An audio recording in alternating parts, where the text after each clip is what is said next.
Good morning students. आज हम हिंदी व्याकरण की किताब का पाठ 1 भाषा और व्याकरण पढ़ेंगे। सबसे पहले मैं आपको यह बताऊंगी कि भाषा की उत्पत्ति कैसे हुई। तो बात कर रहे हैं भाषा की उत्पत्ति। भाषा शब्द संस्कृत के भाष धातु से बना है, जिसका अर्थ है वाणी को व्यक्त करना। आप यह पहले जानते होंगे कि पहले मनुष्य को बोलना व लिखना नहीं आता था। वह केवल संकेतों द्वारा अपने भाव व्यक्त करता था। धीरे धीरे उसने अपने विचारों को प्रकट करने के लिए पत्थरों, चट्टानों पर कुछ चिन्ह बनाने शुरू किए। कुछ समय बाद उसने लिखकर अपने विचारों को व्यक्त करना सीख लिया। इस प्रकार अपने भावों का आदान प्रदान करने के लिए भाषा का जन्म तथा विकास हुआ। अब हम बात करेंगे भाषा की परिभाषा के बारे में। भाषा बोलकर या लिखकर अपने विचार व्यक्त करने का माध्यम भाषा कहलाता है।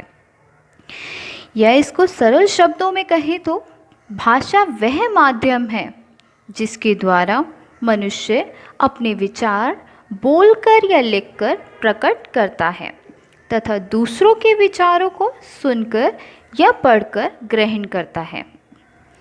जिस प्रकार मनुष्य अपने मन के विचारों को प्रकट करने के लिए भाषा का प्रयोग करता है, उसी प्रकार पशु पक्षी भी तरह तरह की ध्वनियाँ निकालते हैं, पर उन ध्वनियों को हम भाषा नहीं कहते। उसी प्रकार संकेतों द्वारा कही गई बात भी भाषा नहीं कहलाती। अब हम बात करेंगे भाषा के रूप के बारे में। तो भाषा के मुख्यतः 2 रूप होते हैं। पहला मौखिक भाषा, जिसके अंतर्गत आता है बोलना और सुनना। दूसरा लिखित भाषा, जिसके अंतर्गत आता है लिखना और पढ़ना। अब हम मौखिक भाषा की परिभाषा समझेंगे। बचपन में हम अपने परिवार तथा आसपास के परिवेश से सुनकर और बोलकर ही मौखिक भाषा सीखते हैं। सरल शब्दों में कहा जाए तो सर्वप्रथम बच्चा अपने परिवार तथा आस पड़ोस से ही मौखिक भाषा सीखता है। मौखिक भाषा द्वारा हम बोलकर अपने विचार व्यक्त करते हैं।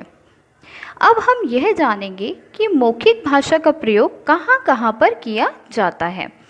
मौखिक भाषा का प्रयोग बातचीत, भाषण, वाद विवाद, चर्चा, रेडियो तथा टेलीविज़न में किया जाता है। अब हम बात करेंगे लिखित भाषा की परिभाषा को लेकर। लिखित भाषा क्या होती है? जब हम लिखकर अपने विचार व्यक्त करते हैं, उसे लिखित भाषा कहते हैं। ठीक है। अब लिखित भाषा का प्रयोग कहाँ कहाँ पर किया जाता है? लिखित भाषा का प्रयोग पत्र, ताड़, पुस्तक, समाचार पत्र, पत्रिकाओं आदि में किया जाता है। तो यह तो थे हमारे भाषा के रूप। अब हम बात करेंगे भाषाओं की। जैसा कि आप जानते हैं, हमारे संसार में बहुत सारी भाषाएं बोली जाती हैं। तो संसार में अलग अलग क्षेत्रों में अनेक भाषाएं होती हैं। भारतीय संविधान में हिंदी भाषा के साथ साथ 21 अन्य भाषाएं भी सम्मिलित हैं। कुछ भारतीय और कुछ विदेशी भाषाएं, जो कि इस प्रकार हैं। भारतीय भाषाएं, केरल की भाषा है मलयालम, बंगाल की भाषा बांग्ला, पंजाब की भाषा पंजाबी, कर्नाटक की भाषा कन्नड़, मध्य प्रदेश की भाषा हिंदी, असम की भाषा असमिया, उड़ीसा की भाषा उड़िया। यह थी हमारी सारी भारतीय भाषाएं। अब हम बात करेंगे विदेशी भाषाओं के लेकर। इंग्लैंड की भाषा है अंग्रेजी, जापान की भाषा जापानी, कोरिया की भाषा कोरियन, जर्मनी की भाषा जर्मन, चीन की भाषा चीनी, श्रीलंका की भाषा है सिंहली, फ्रांस की भाषा फ्रांसीसी। तो ये थी हमारी भारतीय और विदेशी भाषाएं। अब हम बात करेंगे हिंदी भाषा को लेकर। 14 सितंबर 1949 या यूँ कहें 14 सितंबर 1949 को हिंदी भाषा को भारतीय संविधान में राजभाषा के रूप में मान्यता मिली। इसीलिए 14 सितंबर का दिन हिंदी दिवस के रूप में मनाया जाता है। भाषा क्या है हमारी? अंग्रेजी और जर्मन। तो ये था हमारा लिपि। अब हम बात करेंगे व्याकरण के बारे में, ठीक है, कि व्याकरण क्या है। व्याकरण प्रत्येक भाषा के कुछ नियम होते हैं। उसे बोलने, लिखने और पढ़ने के नियमों का ज्ञान हमें व्याकरण के द्वारा ही होता है।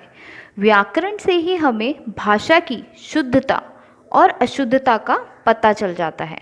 शुद्धता और अशुद्धता मतलब यानी कि वह वाक्य सही लिखा गया है कि नहीं, यह मैं आपको आगे बताऊंगी।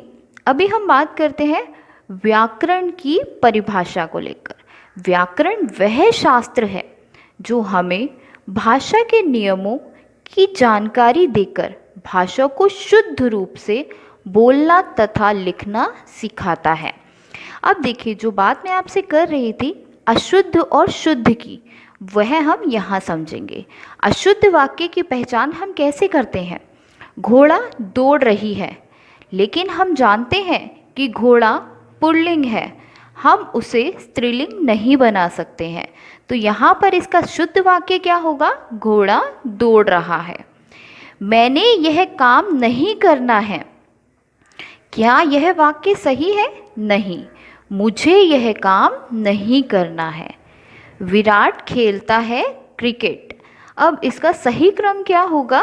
विराट क्रिकेट खेलता है।